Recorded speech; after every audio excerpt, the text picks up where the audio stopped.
आज तक जब जब वोटिंग का परसेंटेज अगर बढ़ा है तो तख्ता पलट हुआ है, लेकिन कंफर्म है कि इस बार सत्ता परिवर्तन, नीतीश जी का कुर्सी डोल रहा है। अगर 150 सीटों से कम महागठबंधन को नहीं आया तो आप हमको बताइए, क्योंकि हम लोग इसी गांधी मैदान में मार खाए हैं। वोट चोर, गद्दी छोड़ और वोट चोरी का जो कैंपेनिंग पूरे राज्य भर घूम घूम के चला रहा है, वो इस बार बिहार में चलने वाला नहीं है। नीतीश कुमार को समझना है, राष्ट्रगान हो रहा है, उसके बाद ताली बजा देता है, उसके बाद महिला जब जा रहा है तो उसको गला में माला पहना देता है।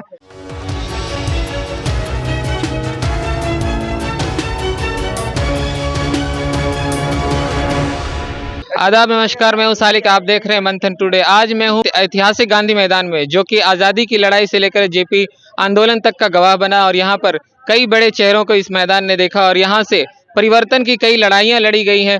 तो ऐसे में यहाँ पर मैं दूसरा दिन, आज 7 तारीख है और कल फर्स्ट फेज का चुनाव कंप्लीट हुआ था, उसको लेकर यहाँ पर बहुत सारे युवा मौजूद हैं। और इस बार बहुत दिनों कई बार के बाद इस तरीके से हुआ कि 8.5% वोटिंग जो है वो ज़्यादा हुई है। उसको लेकर क्या कहना चाहेंगे? क्यों इस तरीके से, क्या बदलाव की उम्मीद के साथ वोटिंग हो रही है, या फिर कुछ लग रहा है कि भारतीय राजनीतिक में आज तक जब जब वोटिंग का परसेंटेज अगर बढ़ा है तो तख्ता पलट हुआ है। इसके पहले बिहार में 2 या 3 बार, लगभग 1995, 2000 और 1998 लोकसभा में, ये 3-4 बार ऐसा हुआ है कि जब जब वोटिंग का परसेंटेज बढ़ा है तो सत्ता परिवर्तन हुआ है। सत्ता में मतलब दूसरे लोग आए हैं और वोटिंग परसेंटेज बढ़ना अच्छी बात है, युवाओं के लिए अच्छी बात है। और इस बार लगता है बिहार में बदलाव संभव है और बदलाव होकर रहेगा। इस बार बदलाव इसलिए होकर रहेगा कि महंगाई हो, बेरोजगारी हो, बिहार से पलायन हो, युवा नाराज हैं, और ऊपर से है कि बीपीएससी के छात्रों पर लाठीचार्ज किया गया था, वो ठंडा में कैनल से पानी बरसाया गया था, उसका भी है। युवाओं का विरोध है बहुत ज़्यादा।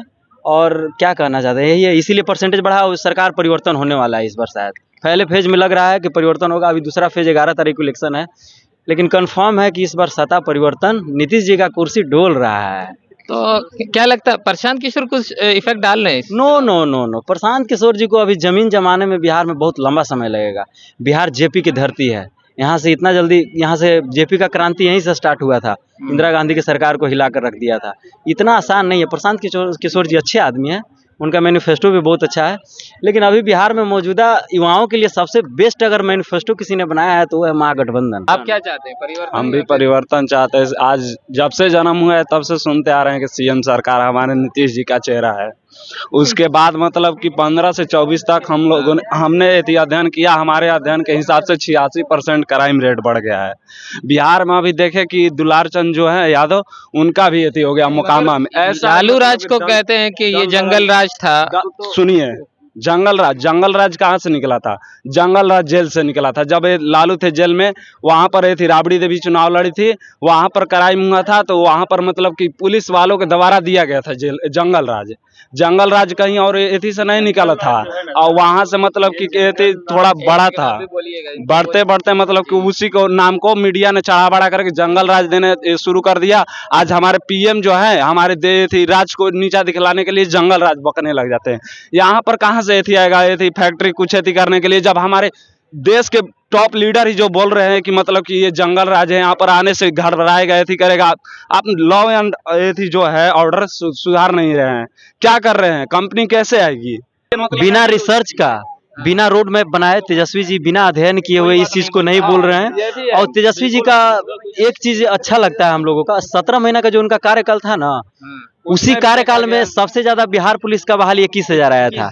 तेजस्वी जी का देन था उस टाइम, 21,000 बहाली आया था। उसके बाद क्या हुआ कि बीपीएससी से पहले लालू जी के रीजन में 1995 के लगभग में, मुझे इतना याद नहीं, मैं उसके पहले मेरा उस टाइम जन्म नहीं था। 1995 में शायद लालू जी के राज में बीपीएससी से टीचर बहाल होते थे। उसके बाद तेजस्वी जी ही थे, जब ये उप मुख्यमंत्री बने तो सब लोग बोलते हैं कि मुख्यमंत्री नीतीश कुमार थे, तो तेजस्वी जी नौकरी कैसे दिए, इस चीज को मैं समझाता हूँ। इसलिए कि जो शिक्षा विभाग था वो आरजेडी के पास था, शिक्षा मंत्रालय आरजेडी के पास था। शिक्षा मंत्री थे चंद्रशेखर जी।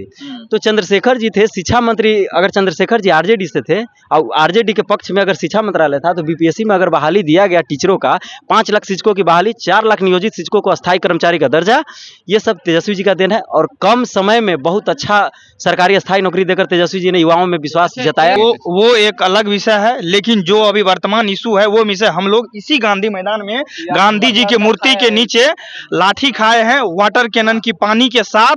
इसीलिए हम लोग को ये दिन याद है और इसी गांधी मैदान में आज आपको बोल रहे हैं मेरा चलाइएगा। अगर 150 सीटों से कम महागठबंधन को नहीं आया तो आप हमको बताइए, क्योंकि हम लोग इसी गांधी मैदान में मार खाए हैं। और यही गांधी मैदान है जो इंदिरा गांधी से लेके और अभी तक जिस सरकार के खिलाफ गांधी मैदान से आवाज उठी है ना, वो सारे सरकार यहाँ से लेके केंद्र तक हिल चुका है। और ये गांधी मैदान इस बात की गवाही है, सबूत है और सारा चीज है। और आप कहाँ से हैं? सुपौल जिला से। सुपौल जिला से। अभी तो वहाँ बाकी है चुनाव। हाँ बाकी है, 11 को चुनाव वोट देने जाएंगे हम लोग। 1 दिन का छुट्टी लेंगे और महागठबंधन को वोट देंगे। और बिल्कुल हम लोग रोजगार के पक्ष में, चाहे किसी भी जाति से हो। जाति इस बार के चुनाव का एजेंडा नहीं होने जा रहा है। इस बार के चुनाव का एजेंडा होने जा रहा है रोड, इंफ्रास्ट्रक्चर, नौकरी, जो यूथ। लेकिन जाति जनगणना भी आपकी पार्टी नहीं बिल्कुल क्यों नहीं जाति जनगणना नहीं होगी तो फिर कैसे पता चलेगा कि किस जाति में कितनी कहाँ कमी है। इसीलिए जाति जनगणना हम लोग सपोर्ट करते हैं। और जो एक बात और बोलना चाह रहे हैं, वोट चोर गद्दी छोड़ और वोट चोरी का जो कैंपेनिंग पूरे राज्य भर घूम के चला रहा है, वो इस बार बिहार में चलने वाला नहीं है। वोट चोरी राजस्थान में चलेगा, हरियाणा में चलेगा, मध्य प्रदेश में चलेगा, बिहार में नहीं। बिहार के लोग उड़ती चिड़िया को हरदी लगाता है, तो तुम अमित शाह और मोदी जी क्या है? इस बार सही बात है, हम लोग को जो है शुरू से रोजगार नहीं दिया जाता। क्या हुआ पहले बता। पिंटू कुमार।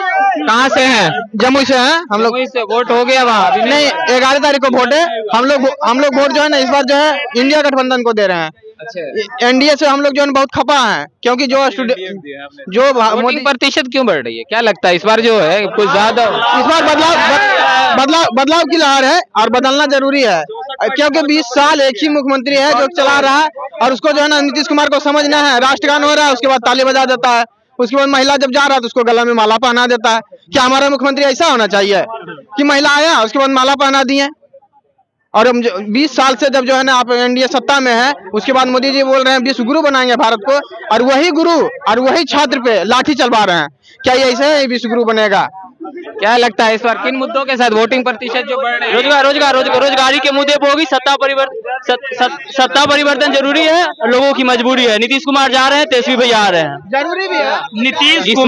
नीतीश कुमार फिजिकली अनहेल्दी है, मेंटली टायर्ड हो चुके हैं। इसीलिए उसको बदलना हम लोग की फर्स्ट प्रायोरिटी होगी। और अब हम लोग दौड़ने जा रहे हैं। इसी शब्दों के साथ हम कह रहे हैं कि सत्ता परिवर्तन की गूंज बिहार के गांधी मैदान के धरती से गूंजने जा रही है, उठ चुकी है। और कम से कम 150 सीट महागठबंधन को आएगी। और रोजगार, इंफ्रास्ट्रक्चर, रोड बिहार की प्राथमिकता होगी।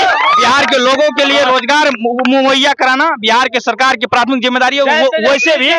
वैसे भी हम लोग नीतीश कुमार के 2 टर्म के फैन थे, लेकिन अगले 2 टर्म जो नीतीश कुमार बिहार के लोगों को गर्त में धकेला है, उसके लिए हम लोगों को नीतीश कुमार के प्रति बहुत नाराजगी है। और बीजेपी ने उनको हाईजैक कर लिया है। नीतीश कुमार नहीं है, वो बीजेपी में हो चुका है। हम कहाँ से? हम बोधगया विधानसभा से, गया डिस्ट्रिक्ट। अच्छा, वोटिंग नहीं 11 तारीख को वोटिंग है, सेकंड चरण का। इस बार जाएंगे वोट करने? हाँ जरूर जाएंगे। इस बार विकास, नौकरी, रोजगार के मुद्दा पे वोट करेंगे।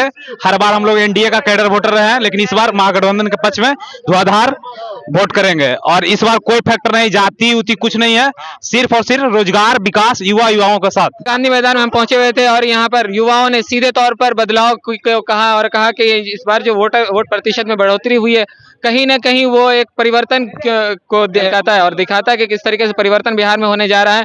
यहाँ पर देख सकते हैं युवा सारे मौजूद हैं और कुछ लोगों ने वोट किया हुआ और कुछ लोग और भी वोट करेंगे अगले फेज में। एक और इतिहास रहा है कि जब भी 5% से ज्यादा वोटिंग हुई तब सत्ता परिवर्तन हुआ है। और क्या होगा आने वाले समय में पता चलेगा 14 तारीख को। तो ऐसी खबरों के साथ बने रहिए। आप देख रहे हैं मंथन टुडे। हमारे चैनल को लाइक और सब्सक्राइब कीजिए।